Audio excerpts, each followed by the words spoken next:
안녕하세요. 유니콘 14기 문효민, 최혜진 기자입니다. 오늘은 저희가 15기, 유니콘 15기에게 합격 꿀팁을 전수하기 위해서 이 자리에 왔습니다. 와! 근데 왜 하필 저희 둘이 왔을까요? 왜일까요? 네, 저희가 2022년 1월 기준으로 기사 총 30편 쓰셨죠? 네, 맞아요. 저는 20편 써서 제일 많이, 50명 중에 가장 많이 써서 여러분들께 팁을 드릴 수 있을 것 같아서 이렇게 모였습니다. 그럼 먼저 순서를 말씀드릴게요. 저희가 통일부 기자단에 어떻게 지원하게 됐는지 지원 동기 말씀드리고요. 그 다음에 서류 꿀팁, 면접 꿀팁, 제가 서류 꿀팁을 말씀드리고 우리 밝은 부단장 최혜진 기자가 면접 꿀팁 말씀드리도록 하겠습니다.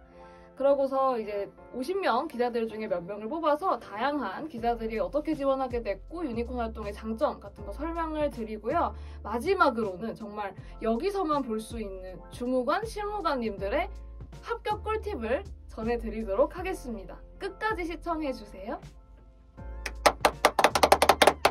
자, 그러면 부단장 최혜진 기자는 어떻게 통일부 유니콘 기자단에 함께하게 됐나요? 왜 지원했어요? 저는 일단 코로나 학번이라고 불리는 20학번 아하. 출신인데요. 그래서 대학에 한 번도 가보지 못해서 너무 아쉬움이 컸습니다. 그래서 이대로 대학생을 보낼 수 없다 해서 무언가를 또 도전을 해보자 하고 해서 대외 활동을 찾아보게 되었는데요. 사실 솔직히 말하면 저는 그렇게 통일에 관심이 있는 편은 아니었습니다. 그런데 이제 유니콘 이 활동이 되게 역사가 깊은 대외 활동이더라고요. 그래서 이 활동 한번 지원을 해볼까? 라고 고민을 하게 되었는데 때마침 주변 친한 선배가 13기 활동을 했었는데 정말 좋은 활동이었다라고 추천을 해줘서 고민 없이 지원하게 되었습니다. 아, 맞아요. 듣고 보니까 유니콘 특징이 주변에서 해본 친구들이 엄청 추천을 해요. 맞아요.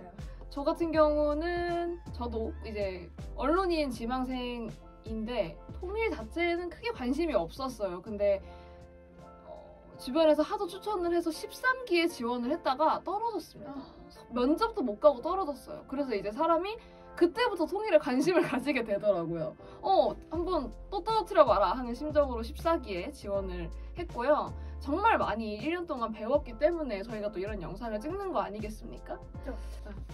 그래서 저희도 여러분께 탈락한 경험이 있고 또 부단장으로 열심히 활동을 했기 때문에 꿀팁을 드릴 수 있을 것 같아서 영상을 찍게 됐습니다. 그러면 이제 최혜진 기자 같은 경우는 성격이 워낙 밝아서 면접 전형에 강하다고 맞나요? 맞아요. 네, 저는 한번 떨어진 경험이 있기 때문에 서류 꿀팁 여러분한테 전해드리고 그 다음에 예진 기자가 면접 전형 꿀팁 전해드리도록 하겠습니다. 저는 13기 지원 때 뭐가 부족했는지를 확인할 수 있는 기회가 좀 있었어요. 14기 지원할 때 예전 서류를 보면서 왜 떨어졌구나 이런 걸 좀 알 수 있었는데요. 지원하시는 분들도 본인이 평소에 썼던 서류에서 뭐가 부족했는지를 한번 확인해보는 시간을 가지셨으면 좋겠고요. 이번에도 서류 전형에서는 지정과제, 통일북한 관련한 콘텐츠를 제작하는 그런 지정과제가 있다고 합니다. 그럼 그걸 어떻게 제작할 거냐? 물론 일간지, 주간지, 국가기관 통신사 등에서 북한과 남북관계 관련한 뉴스를 굉장히 많이 보도하고 있지만 사실 가장 좋은 교보는 뭐냐? 유니콘 기사들입니다. 이제 여러분들이 기사를 쓰실 그 블로그에 있는 콘텐츠들이 정말 저희가 열심히 쓰죠? 열심히 검토해 주시기 때문에 그걸 참고로 해서 지정과제를 만드시면 분명히 도움이 될 거다 이런 말씀 드리고 싶습니다. 서류 전형 준비하는 기간이 굉장히 넉넉하게 제공이 되기 때문에 충분히 모든 분들이 양질의 콘텐츠를 만들 수 있을 것 같죠?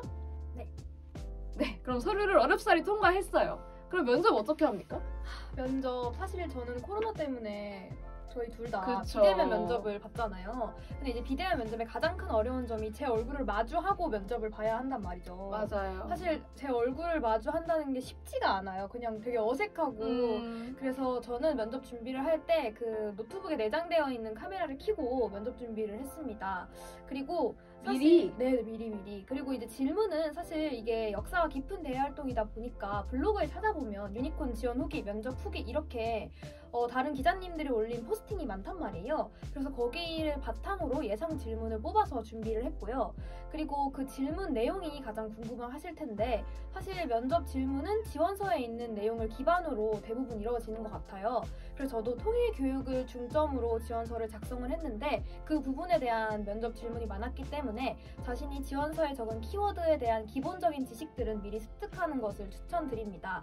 그리고 이제 면접을 준비할 때 정말 어려운 점도 많았는데요. 사실 지원 동기를 쓸 때는 면접관님들을 확 잡을 수 있는 그런 키워드들을 쓰잖아요. 저는 거기에 저만의 속도로 나아가겠다라고 썼는데 면접관님께서 저만의 속도가 무엇이냐 갑자기 너무 이렇게 질문 주셔서 당황을 했던 기억이 있거든요.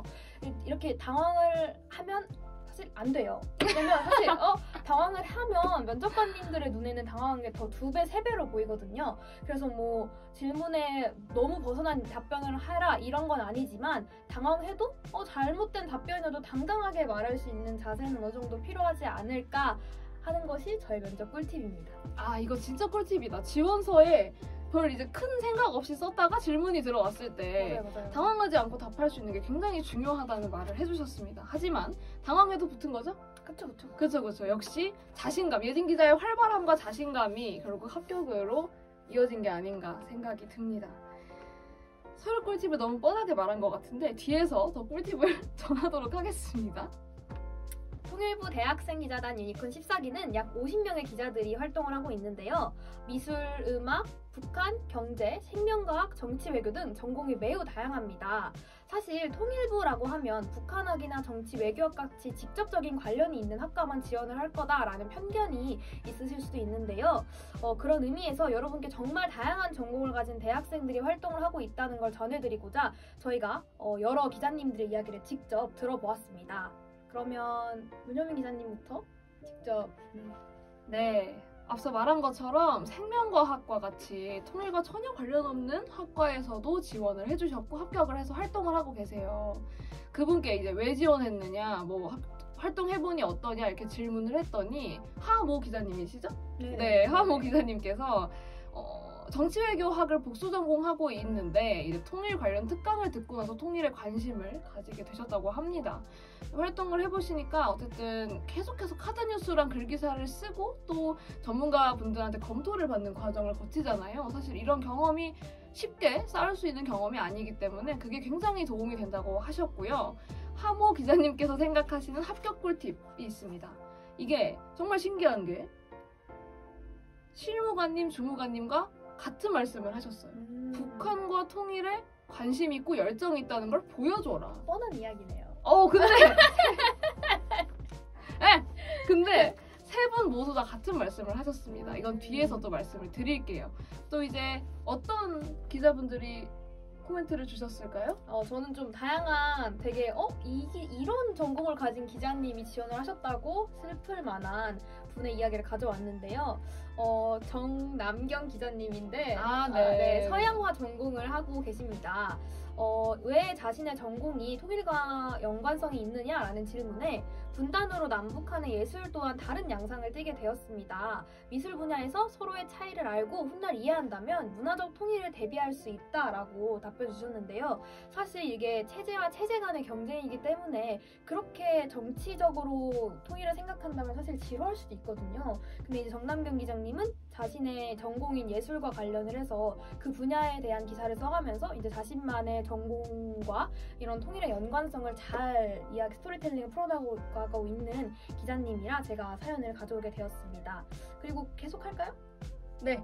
정 기자님 한마디만 해도 됩니까? 네네네네. 이렇게 다양한 예체능, 아니면 다른 정말 관련 없는 학과에서 공부를 하신 분들이 오히려 좀 더 크리에이티브하고 맞아요. 훨씬 독특한 맞아요. 기사 소재로 굉장히 재밌게 풀어나가시는 것 같아요. 그래서 오히려 장점이다. 오히려 좋다.